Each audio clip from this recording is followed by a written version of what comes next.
Bueno, muy buenas tardes nuevamente, sobre todo a quienes se han estado sumando recién. Vamos a dar lugar ahora a la próxima y última conferencia del día a cargo de la doctora Kira Padilla. La conferencia se titula Del PCK al TPAC. ¿En realidad nos volvimos docentes tecnológicos? Bueno, voy a presentarle a la doctora. La doctora Kira Padilla es licenciada en química, magíster en Ciencias Químicas por la Facultad de Química de la UNAM y doctora por la Universidad de Valencia, España, con especialidad en didáctica de las ciencias experimentales. Realizó una estancia postdoctoral en la Universidad de Leiden, Holanda, en formación docente, y una estancia sabática en la Universidad Estatal de Michigan sobre enseñanza 3D. Ha publicado diversos artículos en revistas internacionales como Science Education, International Journal of Science Education, y nacionales como Educación Química. Es coautora del libro Conocimientos Fundamentales, Química, editado por la UNAM para el bachillerato. Es coautora de un libro de química para la secundaria, también es coautora y coordinadora de la sección de química de la Enciclopedia de Conocimientos Fundamentales, editada por la UNAM y Siglo XXI. Ha presentado más de 30 trabajos en congresos internacionales y nacionales sobre investigación educativa en ciencias, forma parte del comité editorial de la revista electrónica de enseñanza de las ciencias, ha impartido más de 20 cursos relativos a la introducción y el aprendizaje de los conceptos en ciencias, constructivismo, ideas previas y cambio conceptual, elaboración de secuencias didácticas y evaluación, entre otras. Ha titulado a 10 alumnos de licenciatura y 17 de maestría. Sus líneas de investigación están enfocadas en la evolución histórica y epistemológica de los conceptos científicos, las concepciones alternativas de los estudiantes de ciencias, la enseñanza de las ciencias a través de la indagación, aprendizaje basado en problema, el conocimiento pedagógico del contenido de los docentes y su impacto en el aula, el desarrollo de habilidades de pensamiento científico tanto en docentes como estudiantes. En este sentido, sus investigaciones se han centrado en los profesores universitarios, docentes de primaria y de bachillerato. Bueno, Kira, muchísimas gracias por unirte a nosotros y participar en esta conferencia. Y bueno, te doy la palabra. Muchas gracias, Nahui. Muchas gracias a los organizadores por invitarme. Gaby, Lorenzo, muchísimas gracias. La verdad es que sí estoy un poco nerviosa, pero veamos, ¿no? Y sobre todo después de ver a todos los anteriores conferencistas. Porque además este es un tema que brinca, ¿no? O sea, va a brincar porque es totalmente diferente a lo que hemos estado viendo, ¿no? Pero a mí me parece que es un tema central ahorita que estamos terminando, digamos, terminando entre comillas la pandemia y que nos tocó ahora sí que aprender a golpes esta cuestión de la tecnología, ¿no? Entonces, cuando Gaby me pidió, me invitó a dar la charla, yo le dije, bueno, pues podemos hablar del PCK, pero también podemos hablar del TPAC. Entonces, yo voy a empezar hablando de algunos de los modelos, ¿no? Y voy a cerrar hablando del TPAC, un poco dando algunas adelantos, digamos, de cosas que estoy haciendo ahora con uno de mis estudiantes en torno justamente al TPAC y a lo que hemos estado observando en la Facultad de Química. Yo trabajo en la Facultad de Química. Actualmente doy clases a nivel licenciatura y de posgrado, ¿no? Entonces ahora mis investigaciones se han centrado mucho en profesores universitarios. Bueno, voy a empezar con esta pregunta, ¿no? Que se hizo Daniel Hill en 1991. Este es uno de mis artículos favoritos, digamos, porque cuando yo lo leí muchos años después, sí me puso a reflexionar bastante en términos de realmente sé lo que dicen que tengo que saber o no lo sé, ¿no? Entonces, en esta idea de qué debe saber y saber hacer un profesor de ciencias, pues siempre marcamos mucho, los profesores de ciencias tenemos que conocer muy bien la disciplina que enseñamos, ¿no? Y hace rato que escuchaba al profesor del Politécnico, ¿no? Que decía, pues es que no todos los profesores, por ejemplo, en básica, en la escuela elemental, efectivamente, no todos los profesores saben ciencias, ¿no? Y yo ya estuve trabajando con algunos y nos encontramos con estas dificultades en nivel básico. La mayoría de yo digo que son todólogos, ¿no? Porque tienen que enseñar español, matemáticas, ciencias, historia, geografía, ¿no? Deportes, pero entonces tienen que enseñar todo, pero se vuelven expertos en nada, ¿no? Y entonces empiezan a tener como muchas dificultades para tener que enseñar lo que tienen que enseñar, ¿no? Pero entonces, además de conocer la disciplina, tienen que saber gestión del aula, tienen que tener conocimientos psicopedagógicos, deben de poder diseñar actividades, ¿no? Deben de poder diseñar actividades de evaluación, o sea, deben de reconocer cuándo van a hacer una evaluación diagnóstica, una formativa y una sumativa, ¿no? Y entonces, realmente, ser docente, pues no es tan fácil como nos lo pintan, ¿no? O sea, ser docente es yo creo que es una de las actividades más difíciles a las que aspiramos y de las no tan bien pagadas, ¿no? Además de todo. Y entonces, pensando un poco en esto de qué debe saber y saber hacer un profesor de ciencias, surge, ¿no? Más o menos en la época de los 80s, incluso un poco antes de que Daniel Hill escribiera ese artículo, esta idea del conocimiento pedagógico del contenido. En español le dicen el conocimiento didáctico del contenido, ¿no? Porque tiene que ver justamente con esta idea de cuál es la didáctica que hacemos nosotros o que nosotros utilizamos para enseñar la disciplina que estamos enseñando, ¿no? Y no es un conocimiento que no necesariamente tiene que ver solamente con la disciplina, ni con la parte pedagógica, ni con, ¿no? Sino que es una mezcla, es una amalgama, ¿no? Y entonces esa es como la parte interesante. Yo puse aquí dos citas, una original de Schulman, ¿no? En donde dice que este es un conocimiento que va más allá de la disciplina, ¿no? Es el conocimiento que tenemos nosotros, los docentes, para hacer comprensible esa disciplina a nuestros estudiantes, ¿no? Es como una dimensión más allá. Ajá. Y Magnusson y colaboradores, entre los que está Krajik, ¿no? Lo que dicen es, pues es esa comprensión, es yo docente, cómo entiendo mi disciplina y cómo le hago para esa disciplina hacérselas tangible, comprensible, viable a mis estudiantes y lograr aprendizajes. Entonces voy a presentar un par de modelos, bueno, en realidad son varios modelos sobre el PCK, que son los modelos que al principio yo he estado utilizando uno porque me gusta mucho y los otros dos porque son como los dos últimos modelos que han surgido en donde se meten otro tipo de cuestiones. Entonces, el primer modelo del que voy a hablar es este de Guess-Newsom. A mí me gusta mucho, creo que incluso Gaby lo tiene citado en alguno de sus artículos, ¿no? Porque ella habla de dos tipos de formas de tener este conocimiento, este PCK, ¿no? El primero, dice, pues es el conocimiento es integrativo, es como si tuviéramos una serie de conjuntos, ¿no? Pero cuando unimos estos conjuntos resulta que hay cosas de ambos conjuntos que pertenecen, ¿no? O sea, están en un conjunto, están en el otro y se juntan. Lo mismo sucede aquí con el PCK.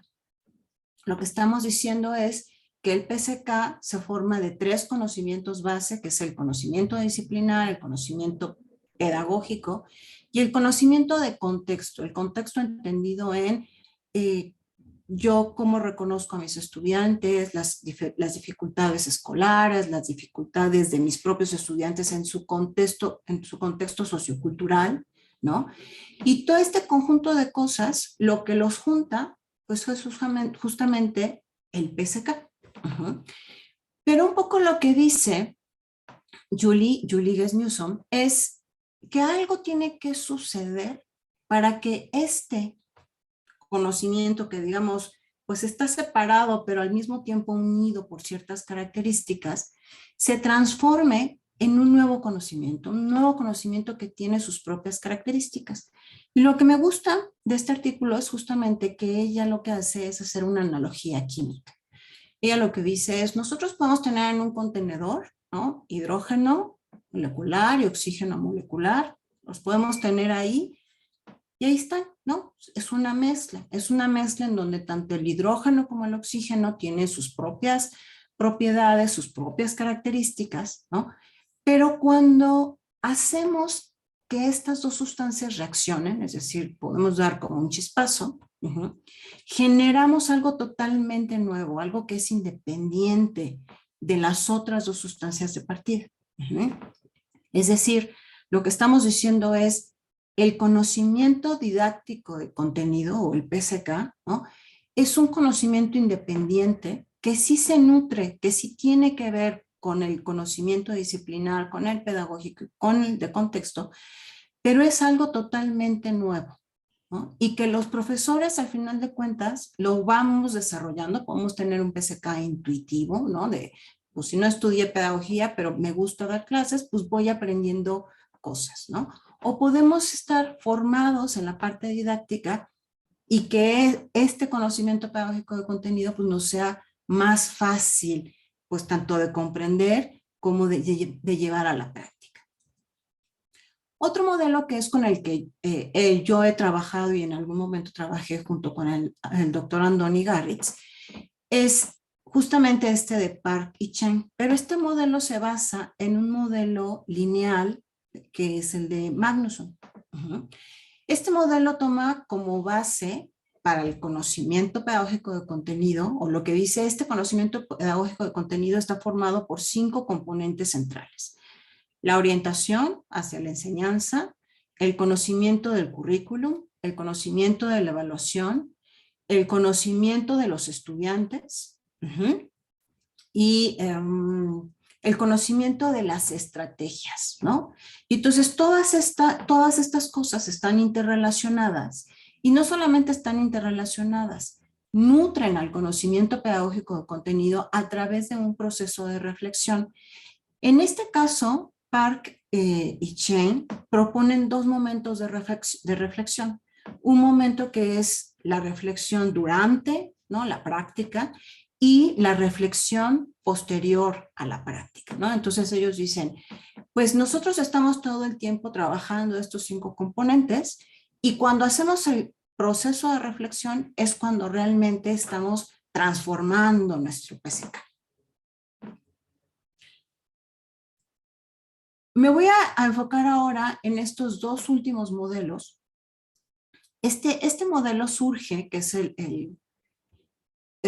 digamos, que le da pauta a lo que ya ahora se llama el PCK personal, ¿no? El PCK personal de cada docente, y surge en el 2014, justamente después de que se hizo un summit de PCK.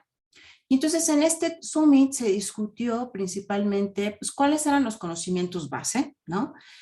¿Qué era lo que permeaba a que se formara este PCK, al que ellos le están llamando conocimiento profesional del tópico específico, ya no el disciplinar, ¿no? Porque un poco de lo que se argumentaba es, si yo soy un profesor de química, voy a enseñar de manera distinta, por ejemplo, reacción química, que enlace, ¿no? O que mezclas y sustancias. El tipo de estrategias que voy a utilizar van a ser distintas. Y entonces se empieza a manejar esta idea de un conocimiento pedagógico de contenido, pero que es específico para tema, por eso se maneja el tópico específico. Y un poco lo que decimos es, bueno, ahora una cosa es que yo tenga un conocimiento pedagógico, y luego viene la parte de cómo se lleva esto al aula, a la práctica docente, a donde interesa que se lleve. Y entonces aquí manejamos esta idea de los filtros, ¿no? Los amplificadores o filtros, que tienen que ver un poco también con lo que decían en las 2 charlas de la mañana, ¿no?, de Ángel y Leo, también lo mencionaron, estas creencias, lo que nosotros como docentes creemos que nuestros estudiantes tienen que aprender, o lo que nosotros como docentes creemos, ¿no? En esta idea de, por ejemplo, en Estados Unidos, que se maneja en la parte de biología, de la enseñanza de la evolución o el creacionismo, pues está muy difícil, ¿no? Porque sí tiene que ver con muchas creencias personales de creo en Dios, pero tengo que enseñar evolución o cómo le hago, ¿no? Entonces tenemos un primer filtro muy importante que se va a ver reflejado en nuestra práctica docente. Bueno, pues llegamos, implementamos, hacemos cosas, ¿no? Y luego hay un filtro entre lo que nosotros hacemos y lo que nuestros estudiantes entienden, ¿no? Y este filtro también tiene que ver con estos amplificadores, ¿no? Estas creencias de los estudiantes, sus conocimientos previos, su comportamiento, y no solamente sus conocimientos previos, ¿no? Sus concepciones alternativas. A veces llegan y dicen, no, pero es que mi profesor yo que enseño a nivel universitario, mi profesor de prepa me lo enseñó así, como yo quiero mucho a mi profesor de prepa, pues yo le creo a mi profesor de prepa, ¿no?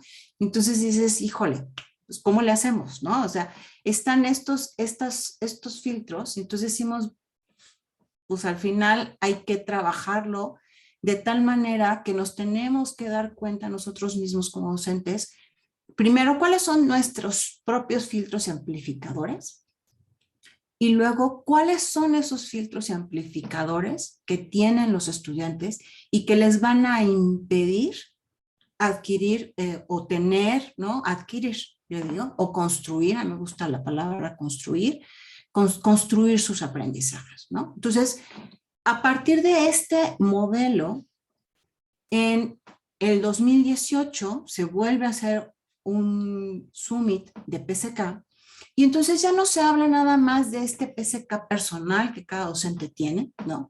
Sino se habla de 3 tipos de PSK. El primero es, porque un poco de lo que se manejaba es, pues una cosa es lo que yo te digo que hago cuando tú me entrevistas, ¿no? O cuando yo pienso que esto lo voy a hacer. Y otra cosa es lo que realmente hago en el aula, ¿no? Porque en el aula cualquier cosa puede pasar. Yo puedo traer algo muy, muy planeado, pero a la hora de la hora puedo cambiar las cosas, ¿no? Y entonces hablamos en este sentido del PSK personal, pero de este otro PSK que le llaman enacted, ¿no? Es decir, ese PSK que en realidad es el que estoy llevando al aula y que se nutre, ¿no? Dentro del proceso de enseñanza, pues de la planificación de la enseñanza y de la reflexión en torno a ese proceso de enseñanza. Entonces, si yo no realizo una reflexión, aquí le llaman pedagógica, ¿no? Pero a mí me gusta llamarle una reflexión docente en torno a lo que hice, lo que no hice y a lo mejor lo que puedo cambiar, ¿no? Pues entonces mi PSK se va a quedar ahí, el que siempre he tenido, el que siempre he usado y el que me funciona, ¿no? O que yo considero que de alguna manera me funciona. Y luego viene un tercer PSK, ¿no? Al que le llaman el PSK colectivo. Este PSK colectivo es cómo los docentes de la misma asignatura enseñamos, ¿no? Los diferentes temas. Hace poco di una charla en un congreso también en Colombia y ahí presenté unos resultados relacionados a los profesores de bachillerato, de química y de biología, que tienen que enseñar el tema de la sostenibilidad. Y resulta que los perfiles colectivos que salían para los profesores de química eran muy similares y para los profesores de biología, entre ellos eran muy similares, pero al mismo tiempo eran diferentes, ¿no? O sea, los profesores de química enseñan la idea el concepto de sostenibilidad de manera diferente a como lo enseñan los profesores de biología. Y eso es lógico. ¿Por qué? Pues porque tenemos visiones distintas desde nuestras propias disciplinas y desde ahí es de donde decimos enseñar de una manera o de otra. Fíjense cómo en este PSK, en este modelo de PSK, marcan una parte fundamental que es el conocimiento disciplinar, ¿no? Es decir, el conocimiento, o lo que me están diciendo es el conocimiento disciplinar importa e importa mucho, ¿no? No podemos dejar que alguien que no conozca la disciplina, que no sea especialista en la parte disciplinar, pues se ponga a enseñar, por ejemplo, física o química o biología, ¿no? Aquí en México se acostumbra de repente que los perfiles docentes, a lo mejor un biólogo, un dentista puede enseñar biología. Y no necesariamente es verdad, ¿no? Porque la formación que tiene un biólogo no va a ser la misma formación que tiene a alguien que estudió odontología. Es una formación distinta. Quien tendría que enseñar biología, pues es el biólogo, ¿no? No el odontólogo. Pero entonces, cambiar esta mentalidad ha costado pues mucho esfuerzo. Nos tenemos que dar cuenta de este tipo de cosas, no solamente como autoridades, como especialistas, como docentes, ¿no? O sea, también a nivel gobierno, porque lo decía el doctor César hace rato, pues en México, pues la institución gubernamental, que es la Secretaría de Educación Pública, es la que decide muchas cosas en torno al contenido, pero también es la que decide muchas cosas en torno a los perfiles docentes, quiénes sí pueden y quiénes no pueden enseñar una cierta disciplina. Bueno, entonces si se dan cuenta, en ninguno de estos modelos aparece la tecnología, ¿no? O sea, están los modelos muy lindos, muy bonitos, pero ¿y qué pasa con la tecnología? ¿No? O sea, no nos dicen nada relacionado con la tecnología. Y entonces, un poco la reflexión que hemos hecho en el grupo que tenemos, en el seminario de docencia que tenemos en nuestra facultad, es, pues después de 2 años de pandemia, ¿qué ha pasado? ¿No? Y yo creo que una de las cosas que ha pasado es que fue una prueba.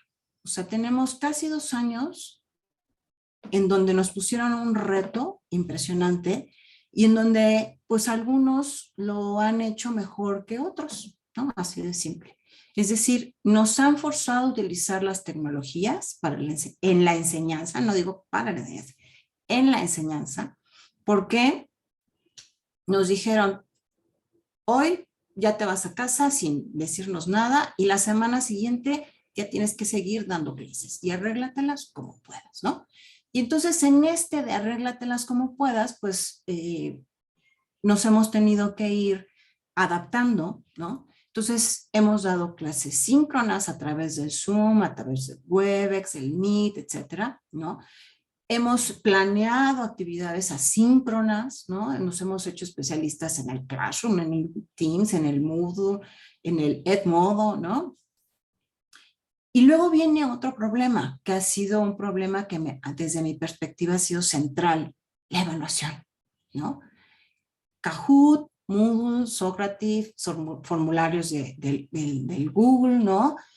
Pero lo que hemos observado, por ejemplo, en la Facultad de Química es que, por ejemplo, todas aquellas materias que son como muy difíciles de aprobar o habían sido tradicionalmente muy difíciles de aprobar, como es física, ¿no? En el primer semestre de la pandemia hubo una aprobación en general de casi un 90% de los estudiantes, ¿no?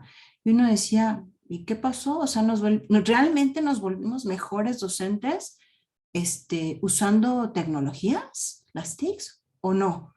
¿O estamos evaluando no de la manera que tendríamos que evaluar, ¿no? Digamos, no de la manera correcta. Y entonces, mi pregunta es, bueno, hacemos todo esto y ¿esto nos vuelve docentes tecnológicos? Entonces los pregunto un poco para que se lo queden ahí como, ¿no? El chucu chucu. Porque pues habría que contestar primero otras cuestiones, ¿no? ¿Sí estamos utilizando tecnología? Sí, ¿no? La estamos utilizando. La estamos utilizando para que nuestros estudiantes alcancen mejores aprendizajes o no? Esa sería como la cuestión, ¿no?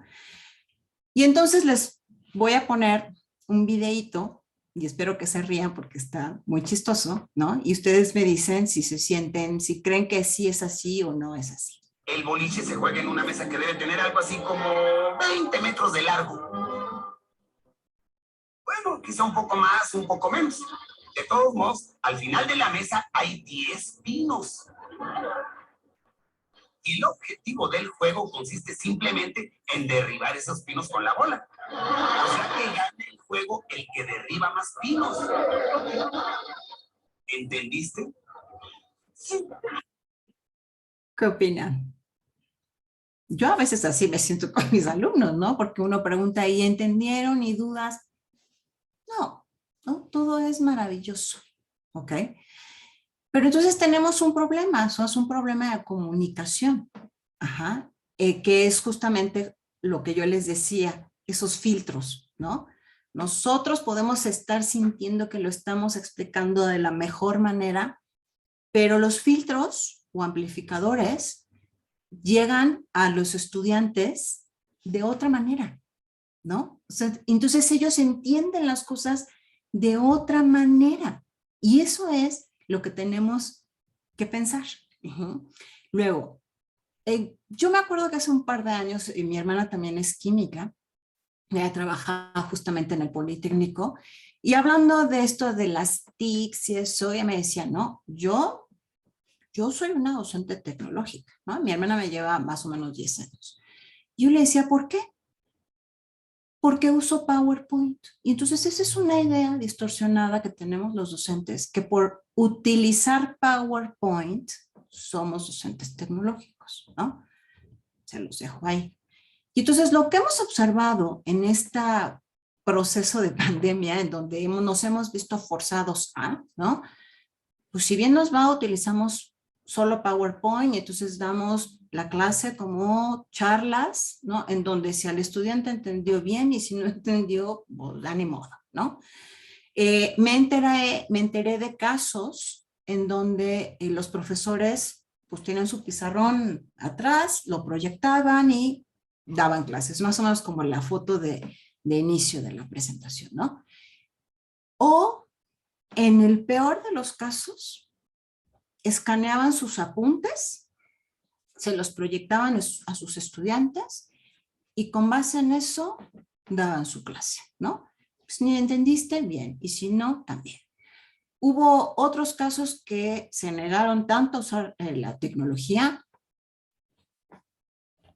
que dijeron correo electrónico, ¿no? Y hubo profesores que solamente se comunicaron con sus estudiantes a través de correo electrónico, ¿no? Y algunos se la pasaban sentados todo el día en la computadora porque entonces había que darles retroalimentación a sus alumnos y se la mandaban por correo electrónico de manera individual, ¿no? Entonces eso se volvió pues un trabajo pues horrendo, o sea, la verdad, yo no sé ustedes cómo se sientan, pero yo siento que desde que empezó la pandemia he trabajado más que nunca para resolver la situación de mis cursos, ¿no?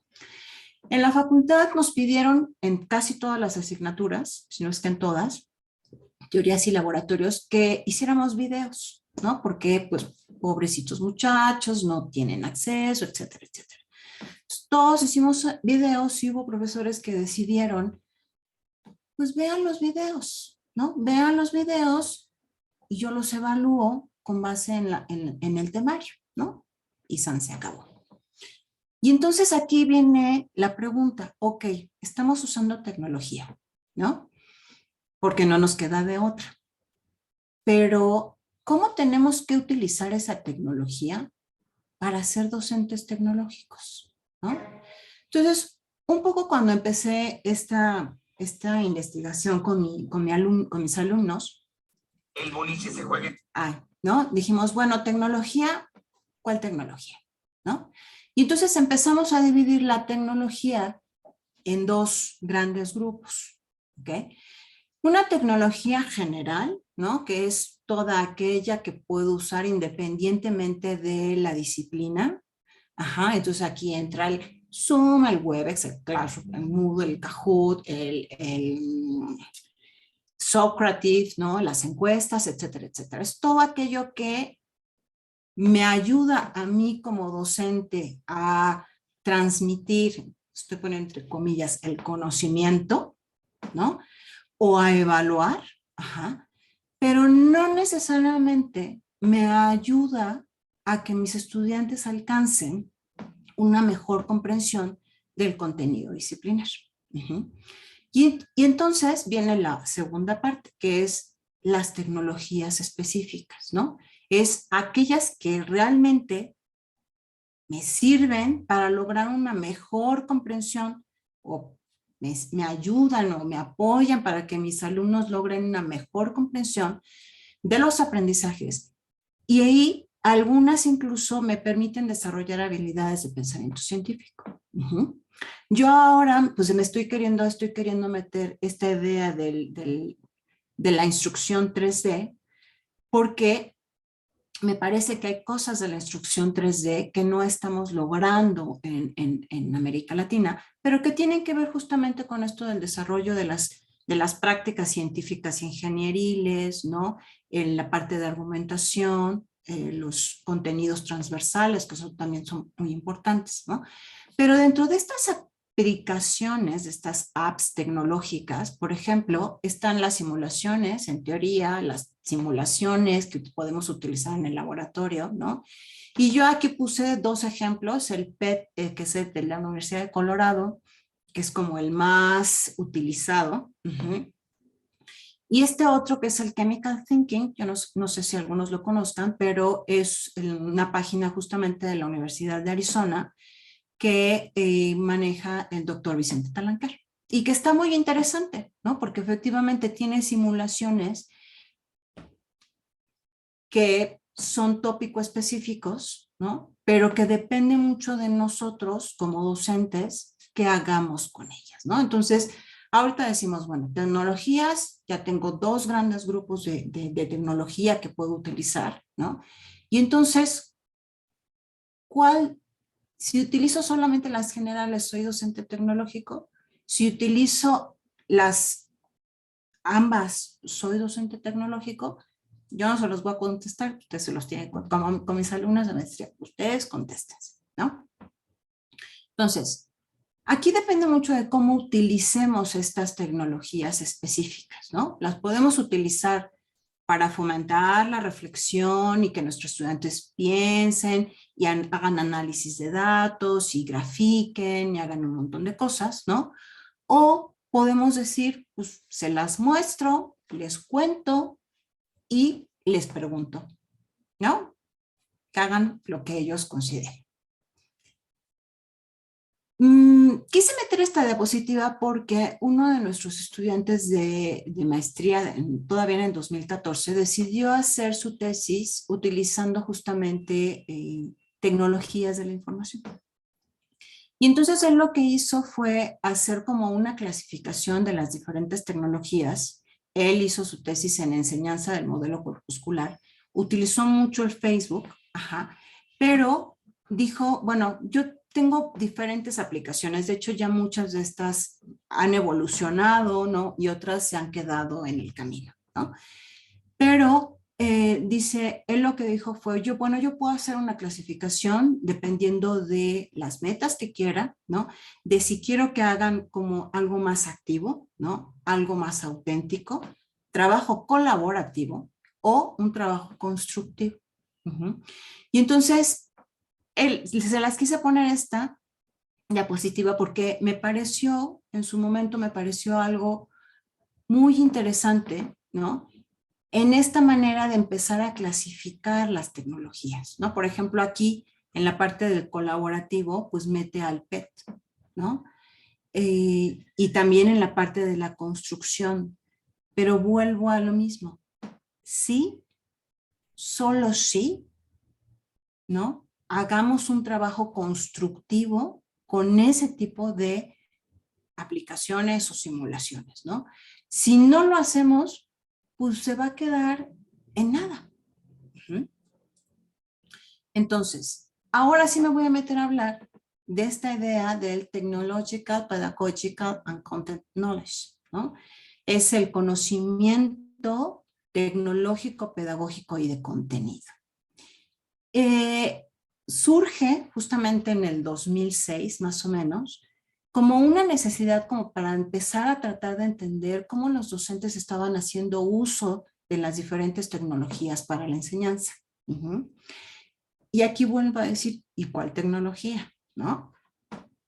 En ese entonces, pues no se tenían todas las simulaciones que tenemos ahora, o sea, todo lo que ahora podemos encontrar en Internet no es lo que se tenía hace, pues ya 15 años, ¿no? Sin embargo, cuando se empieza a generar este modelo del TPACK, se dice, bueno, necesitamos 3 conocimientos base. El pedagógico, ¿no? El de contenido, y debemos de tener un conocimiento sobre la tecnología. Esta idea es muy importante, porque a lo que nos enfrentamos cuando empezamos la pandemia es que pues había como un mix, ¿no? ¿A qué me refiero a un mix? Pues había un mix en términos de que había docentes que sí se habían preocupado y utilizaban tecnología, etcétera, etcétera, y había otro grupo de docentes que dijeron, ¿y ahora sí qué hago? Porque no sé usar ni las tecnologías generales, ¿no? Entonces teníamos un problema. Entonces, básicamente el TPACK, si ustedes se fijan, se parece mucho el modelo, se parece mucho al modelo de Julie Guess-Newsom, ¿no? Al integrativo, en donde lo que dicen es, bueno, pues tenemos el conocimiento tecnológico, el conocimiento pedagógico, el conocimiento de contenido, y justamente donde se juntan, ¿no? Estos conjuntos, digamos, pues vamos a tener otros nuevos conocimientos, ¿no? El conocimiento tecnológico pedagógico, es decir, cómo utilizo o si tengo conocimiento de cómo hacer uso de esas tecnologías generales y específicas, desde una perspectiva de enseñanza. Tenemos el conocimiento tecnológico de contenido, es decir, reconozco cuáles son las tecnologías o las aplicaciones que me van a servir para mi disciplina en particular, ¿no? Y no solamente reconozco que me van a servir, sino que además reconozco cómo las puedo utilizar para mi enseñanza, ¿ok? Y luego tenemos, si se fijan en esta parte verde, el conocimiento pedagógico del contenido, es decir, el conocimiento pedagógico del contenido está ahí, no se va a ninguna parte, ¿no? Lo tenemos y ahora la idea es cómo le hacemos para integrarlo dentro del TPACK o integrar la tecnología, como ustedes lo quieran ver, dentro del PSK, ¿no? Aquí les puse una dirección de la página del tpack.org, que fue de donde saqué esta imagen. Y ahí ustedes, bueno, está en inglés, pero pues la pueden ver, la pueden revisar, viene información general, entonces está bonita. Y entonces nos preguntamos, pues, ¿qué pasa con los docentes que tienen que dar laboratorio de química, en específico, laboratorio de química general?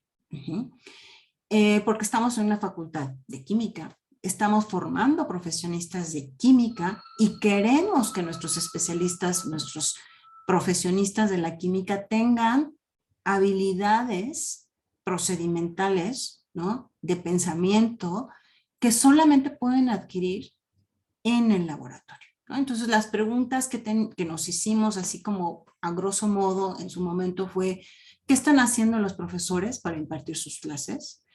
¿Qué tipo de tecnologías están utilizando? ¿Y qué tipo de estrategias les están funcionando, ¿no? Entonces, un poco lo que les voy a presentar, ya me voy a apurar porque se me come el tiempo, es cómo reestructuramos el modelo del PSK personal para hacerlo, yo lo estoy llamando un TPACK personal, ¿no?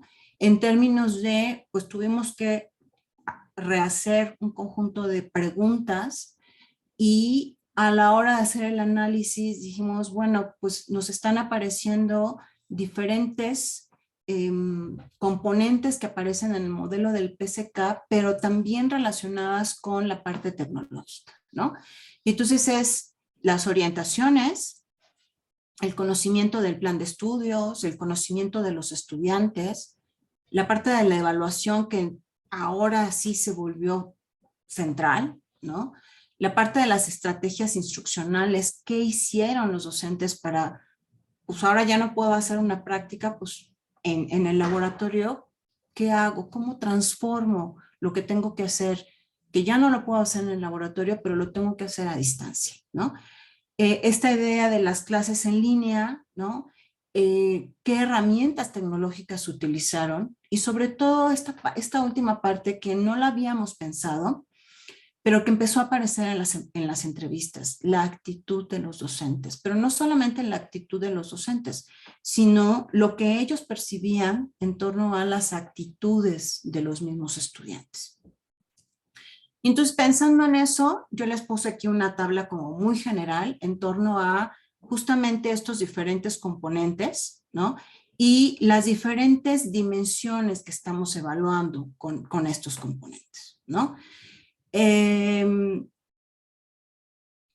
Voy a presentar apenas un par de gráficas, ¿no? En realidad son diagramas de Sankey, porque un poco lo que empezamos a hacer fue utilizar el programa del Atlas T para empezar a hacer como estos análisis. Entonces, la riqueza del Atlas T la hemos estado descubriendo, ya es como el tercer trabajo de mis estudiantes que empezamos a trabajar en el Atlas T, es que no solamente nos muestra cuáles son las frecuencias en las que todos estos componentes empiezan a aparecer a partir de la entrevista de los profesores, sino que también nos muestra cómo se relacionan entre ellos, ¿no? Entonces, les voy a mostrar un caso de una profesora, que enseña la química general 2, digamos, este sería como su perfil docente en términos del diagrama de Sankey, ¿no? En donde, si se dan cuenta, la parte de las estrategias y del conocimiento de los estudiantes, que son la C y la E, digamos que son las que más han aparecido, ¿no? En términos de las estrategias, porque empezamos a meter también esta idea de cómo transformaste, ¿no? Tu práctica a la parte tecnológica, o qué hiciste dentro de la parte tecnológica, ¿no? Tus conocimientos sobre estas características de las herramientas tecnológicas que utilizaste, cómo las utilizaste, ¿no? Toda esta idea pues empieza a aparecer aquí y es una idea muy importante. Luego viene la parte de, ¿y ahora cómo se relacionan, no? ¿Cómo relaciono cada uno de estos componentes en los mismos resultados? ¿Cómo lo relaciono con los otros componentes, no? Que es el caso del F2, y el F2 tiene que ver con las modificaciones o acciones que hizo, ¿no? Para adaptar su curso. Y en este caso, el F4, que tiene que ver con las limitaciones en la enseñanza que la tecnología no le podía resolver, ¿no? Y entonces, fíjense cómo esta parte de los cambios que tuvo que hacer la profesora, pues tienen que ver o se relacionan con todos los componentes. En cambio, esta idea de las limitaciones, pues se relaciona solamente con algunos de los mismos componentes que empezaron a aparecer dentro de su entrevista. Y finalmente, que era algo que yo le decía a mi estudiante, ¿no? Porque ella es la que tiene ahorita la computadora con el Atlas T. Yo le decía, lo que tenemos que tratar de buscar es, además de cómo se relacionan con uno de los componentes, es cómo se relacionan con los demás componentes, ¿no? Entonces, por ejemplo, aquí el F2 se relaciona con el E2, ¿no? Que tiene que ver con las representaciones, pero también se relaciona con la parte de las dificultades a las que ella se enfrentó, ¿no? Entonces, me pareció, como les decía, todavía estamos así medio en pañales, ¿no? Haciendo estos análisis, pero empiezan a aparecer un montón de cosas que son como muy interesantes en torno a, pues, ¿qué estamos haciendo bien? ¿Qué estamos haciendo mal desde nuestra perspectiva como docentes, ¿no? Y sobre todo, qué cosas tuve que hacer yo como docente para adaptarme a esta pandemia, ¿no? Escogí un par de frases de una de las profesoras, justamente de esta profesora, y ella hablaba, por ejemplo, en esta primera hablaba de, bueno, nos había dicho que había encontrado varios laboratorios virtuales, ¿no? Y que había decidido empezar a trabajar con esos laboratorios virtuales, pero que además había utilizado los mismos videos que se habían hecho para las clases, ¿no? Y dentro de la búsqueda de estos laboratorios virtuales, ella nos decía, bueno, tuve que escoger entre varios, pero lo que tuve que hacer fue que escoger aquellos en donde ellos tuvieran que calcular, practicar, explicar cosas, ¿no? Y yo nada más les explicaba cómo se manejaba, ¿no? Que era más o menos cómo se manejaba y luego los ponía a probar, ¿no? Y entonces esto es muy enriquecedor porque no es, pues te cuento y ya lo ves y mira qué bonito sale, ¿no? Es, te digo y además te pongo un problema relacionado con ese simulador. Y tú vas a tener que explicar tu práctica en torno a lo que hiciste con ese simulador o con tus datos en particular, ¿no? Y entonces ahí es cuando decimos, mira, ella sí está utilizando la tecnología para lograr aprendizajes con sus estudiantes, ¿no? Ya casi acabo. Y entonces me voy a detener en esta que es momentos de reflexión. Yo siempre he creído que debemos de tener 3 momentos de reflexión, o tenemos en realidad 3 momentos de reflexión. La primera es cuando hacemos nuestra planeación, ¿no? Aquí es, pues, ¿qué consideraciones hiciste de contenido y didácticas? Y yo añadiría, y tecnológicas, ¿no? ¿O qué consideraciones voy a hacer? ¿Qué alumnos tengo que sí se pueden conectarse a la clase síncrona y qué alumnos tengo que no se van a poder conectar a la clase síncrona? Y entonces, ¿qué voy a hacer con esos alumnos, no? O sea, toda esta idea de, pues ahora tengo un grupo de estudiantes que a lo mejor sí se pueden conectar y otro grupo de estudiantes que a lo mejor no se pueden conectar, ¿no? Porque también se vino una crisis económica mundial. Y luego viene la parte del durante. Bueno, si lo estoy haciendo síncrono, ¿qué estoy haciendo? ¿Cómo lo estoy haciendo? ¿Y qué espero? ¿Y qué estoy notando que funcione y que no funcione? Y para después hacer como esta reflexión, ¿no? Es decir, estoy cambiando mi pensamiento, mi práctica, ¿no? Lo que yo sé, lo que puedo hacer, lo que no puedo hacer. Es decir, estoy cambiando mi TPAC. ¿Cómo lo estoy cambiando? Pues lo cambio a partir de la reflexión. Y ya finalmente es en términos de nuestra formación como docentes, ¿no? Pues yo considero que ahora tenemos que, en términos del TPAC, pues aprender a utilizar aquellas herramientas que nos permitan que nuestros entes comprendan mejor, ¿no? Promover esta formación docente en el uso de estos 2 tipos de tecnologías, ¿no? Y planear la clase no solamente desde la perspectiva disciplinar, sino también la tecnológica y la pedagógica. Y ya con esto acabo así rayando. Muchísimas gracias. Muchas gracias, Kira, por tu tiempo, por aceptar la invitación a participar de este encuentro. Acá también hay algunos agradecimientos en el chat. Bueno, ahora vamos a abrir un espacio de preguntas para quien lo deseen. Pueden hacerlo de 2 maneras, a través del chat y yo las leo, o levantando la mano y les doy la palabra y les habilito el micrófono. Mientras siguen llegando, bueno, agradecimientos. A ver.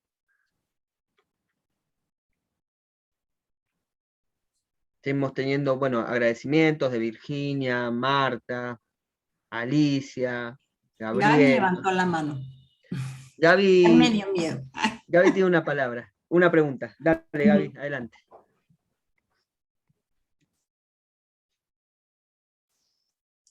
Gaby, no te oímos nada. Bueno, yo no te escucho, no sé si todos. Sí, yo Estoy tampoco. muteada. A ver ahí. Sí, ahora sí ya. Ahora sí. Ahora sí. Bueno, la verdad que me encantó tu charla, muy interesante. Y justamente planteaste algo con lo que yo también estoy como dándole muchas vueltas porque es como algo nuevo, esta relación con la tecnología y el contenido, ¿no? Y yo no estoy segura sobre este modelo de TPAC si realmente refleja o cuál es la relación entre el TPAC y el PCK, por llamarlo de alguna manera. Porque hasta qué punto la tecnología forma parte del contenido o es una estrategia para trabajar sobre el contenido. Entonces quería consultar tu opinión, o sea, ¿cómo ves vos que puede afectar ese mayor o menor conocimiento tecnológico al propio contenido, o sea, la naturaleza del contenido? Si en realidad el contenido cambia porque está mediado por la tecnología o no.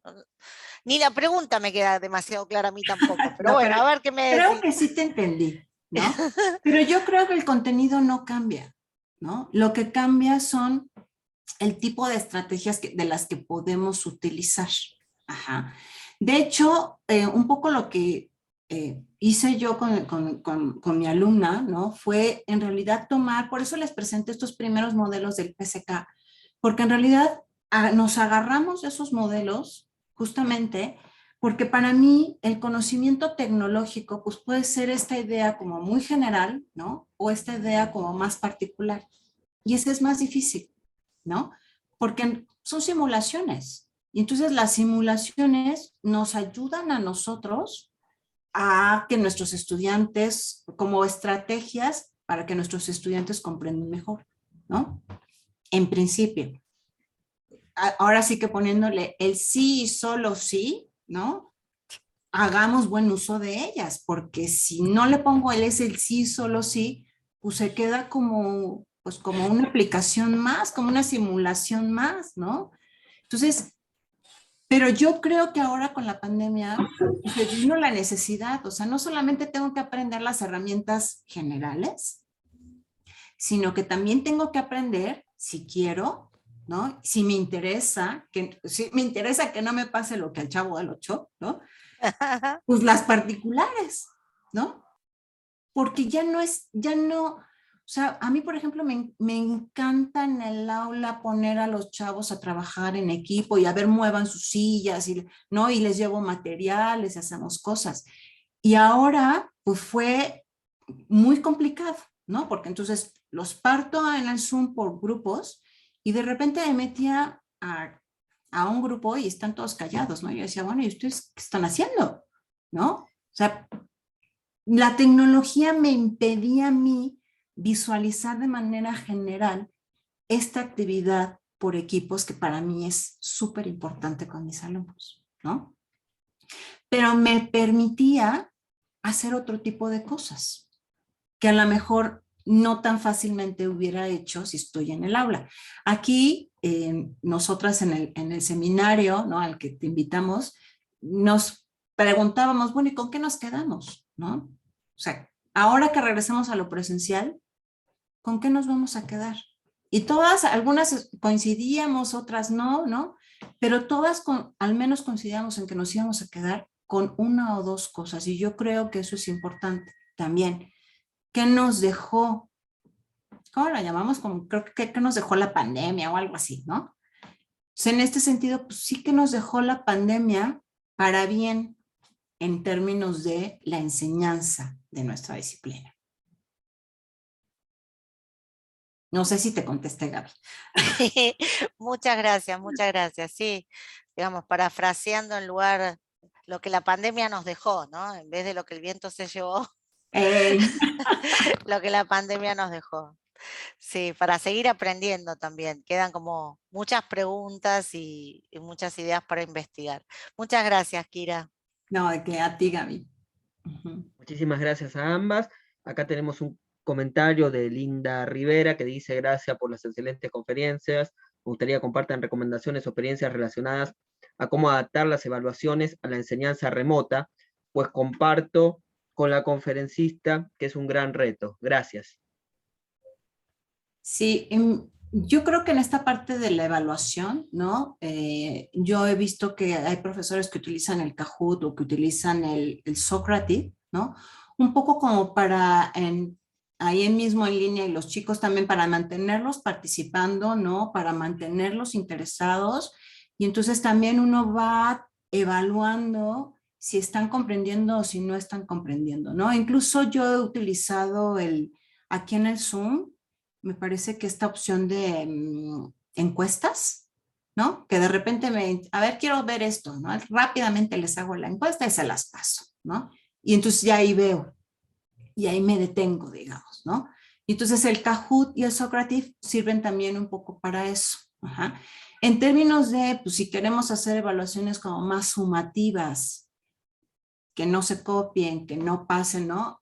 Pues mucho lo que hemos manejado es, pues el Moodle es una buena opción porque les podemos limitar los tiempos, pero también nos permite, si tenemos un muy buen banco de preguntas, pues asegurarnos de que no todos van a tener las mismas preguntas, ¿no? O sea, de que al menos, ¿no? Va a haber una distribución pareja de las diferentes preguntas, y yo creo que también limitarles el tiempo es central, ¿no? O sea, no darles si mi clase dura 1 hora y media, pero si mi examen en línea es cortito, pues no les voy a dar 1 hora y media, porque eso es asegurarme de que se van a ir a internet o que se van a estar pasando las preguntas o que lo van a responder en equipo, ¿no? O sea, también nosotros como docentes ingeniarnos en el uso de estas diferentes plataformas, ¿no? Uh-huh. Bueno, muchísimas gracias, Kira, nuevamente por tu tiempo, por haber participado de este encuentro. También agradezco a todos los conferencistas. Así que bueno, gracias nuevamente por estar acá con nosotros. Muchas gracias a todos por la invitación y a todos por escuchar. Gracias. Y bueno, gracias a quienes están del otro lado de la pantalla. Para dar cierre, en vistas de la hora al evento, le voy a pasar la palabra al presidente de la MIDEC, el doctor Ignacio Dollaga. Bueno, gracias Nahuel, la verdad que un placer escucharla primero, bueno, a Danel y luego a Kira en esta jornada de la tarde, así que realmente a mí como espectador de lo que sucedió hoy, tanto en la mañana como en la tarde, estoy muy contento con lo que hemos podido ver y cómo hemos participado. Quiero hacerles algunos anuncios al respecto de esta primera conferencia interamericana de educación científica, que por supuesto, como ya han visto, ha sido grabada, que en las próximas semanas las grabaciones serán puestas a disposición de las asociaciones miembros de la MIDEC, y por supuesto cada asociación de base, bueno, hará con esas grabaciones lo que considere pertinente, probablemente colocarlo, digamos, en sus redes sociales, en sus canales de YouTube, etc., ¿no? Así que eso lo van a tener ya prontamente disponible. También decirles que esta conferencia interamericana tiene asociada una publicación, así que vamos a estar invitando a todos nuestros conferencistas a preparar sus escritos que dan cuenta de sus intervenciones en esta MIDEC, y prontamente bueno, estaremos publicando el libro que da cuenta de todo lo que sucedió aquí en esta primera jornada. Y esperamos poder sostener este espacio a lo largo del tiempo, precisamente el próximo diciembre quizás, en lo que será la segunda conferencia interamericana de educación científica probablemente. Antes de despedirnos y darle la palabra un minuto nada más a Teresa, que es de ADECRA, a Mari Raceto, que está acá, no sé, Rosa Nidia, que también estaba dando vueltas, pero bueno, hoy estaba ya con audio, pero alguna de ustedes, si quieren tomar la palabra para hacer algún comentario referido a lo que se ha vivido hoy a la MIDEC en general, se los voy a agradecer. Buenas tardes a todos. Gracias, Nacho. Bueno, realmente se siente una gran emoción pensar que cuando empezó la pandemia estábamos imaginando, construyendo este espacio, pensando en la MIDEC, y con esta primer conferencia hemos concretado un gran sueño, un gran deseo que teníamos de encontrarnos con renombrados profesionales que han dado sus conferencias en este espacio, y bueno, concretamos ese primer punto, lo cual es mucho, además de todo lo que se ha trabajado en la organización para seguir sumando asociaciones hermanas de diferentes países. Es una alegría ver tantos participantes y de tan diferentes lugares, así que felicitaciones a la presidencia ejecutiva y a todos por creer y seguir adelante con estos proyectos que cada vez nos engrandecen como sociedades a todos y nos ayudan a seguir pensando y dialogando por la educación científica. Muchas Gracias. gracias, Teresa. Mari, no sé, me pareció que tenías pedida la palabra. Sí, bueno, buenas tardes a todas y a todos. Un gusto de escuchar las conferencias, las intervenciones, los intercambios.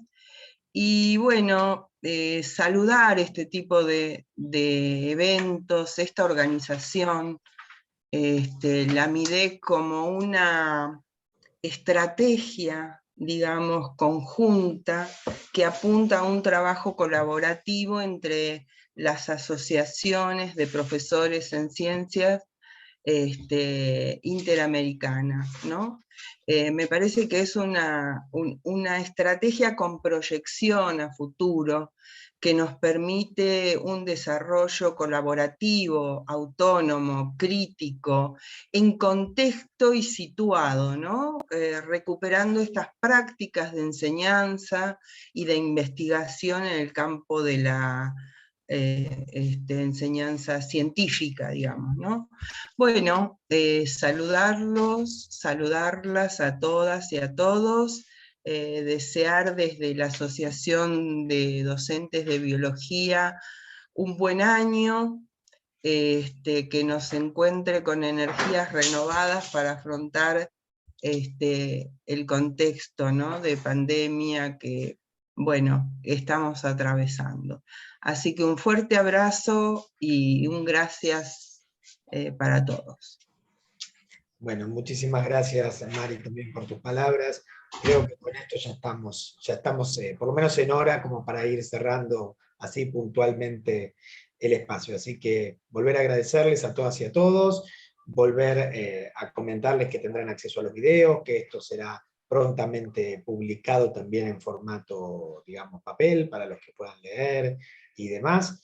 Y no sé si, a ver, Gabriela, ¿vos estás levantando la mano o aplaudiendo? Porque eso es un aplauso. Yo tengo abierto el micrófono. Es un aplauso. Rosa Nidia, ahí está Rosa Nidia. No sabía si estabas, por favor. Sí, gracias, sí, logré ubicarme ya, pero bueno, me uno a las palabras de las colegas que me han antecedido. Realmente creo que ha sido un espacio muy enriquecedor, como lo plantean otros colegas aquí en el chat, que ha permitido hacer un balance de lo que es la educación científica en nuestro contexto. Y creo que eso es muy importante porque no solamente nos convoca desde las asociaciones, sino también desde los maestros que nos acompañan en el día de hoy. Así que creo que queda un espacio abierto para la discusión, para seguir planteando nuestros propios temas y, bueno, ir construyendo también entre todos un escenario de la educación científica en nuestra América. Un abrazo afectuoso y felices fiestas para todos. Gracias, Rosa. Bueno, y ahí tenemos representado entonces hoy, a través de las intervenciones, primero de Gabriela, de Pilar, de Teresa, de Mari, de Rosa, bueno, una parte muy importante, por supuesto, parte de las asociaciones que forman parte de la MIDEC, y sepan todos ustedes que si pertenecen a alguna de estas asociaciones o a otra, en cualquier momento pueden estar también formando parte de la MIDEC, porque es un proyecto, como decíamos, en crecimiento, vamos a decirlo así. Y lo que resta es saludarlos, desearles que tengan un buen año. Esta es nuestra actividad de cierre del año y nos reencontraremos prontamente seguramente con más eventos y un montón de otras cosas. Así que anden muy bien, un abrazo grande a todos. ¿No vas a tomar la fotito? Podemos prender las cámaras para tomar la foto, claro.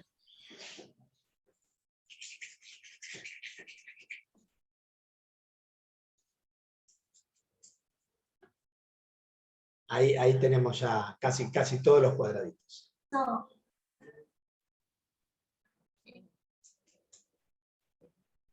Y Nacho, ¿Sí? ¿podemos prender los micrófonos para hacer el aplauso? Podemos aplaudir con micrófono, eso como ustedes quieran. No hay problema. Sí, porque así hagamos un poco de ruido.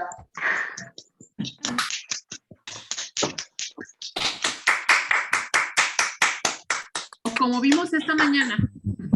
Sí, ahí va. Bueno, muchísimas gracias. Vamos a volver a ponerles música y dejar que se vayan tranquilamente con este tango fusión que nos ha acompañado a lo largo de toda la jornada.